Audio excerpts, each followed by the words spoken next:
you. So the first step is you gotta check if your internet connection is fast or not. Because sometimes due to your slow internet connection, your GPay just does not connect with your bank. So make sure you have a fast internet connection or a stable internet connection. And the other thing is make sure your Google Pay is up to date, because sometimes due to your Google Pay not being up to date, it's gonna not allowed to connect your bank account with your GPay. So you gotta update your GPay as well. And the other thing is you gotta be in a country where GPay is available, because GPay is not available in every single part of the world. In some country, GPay is still not available or it's banned. So if you're in that country and you're trying to link your bank account with GPay, it's not gonna work, alright?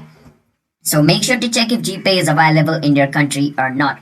And the other thing is if you mistype the information of your bank. So let's say when you're entering your bank detail, if you mistype any information over there as well, then your bank account is not going to get linked with GPay. So you gotta check if the information you entered is correct, because if it is incorrect, it's not going to work.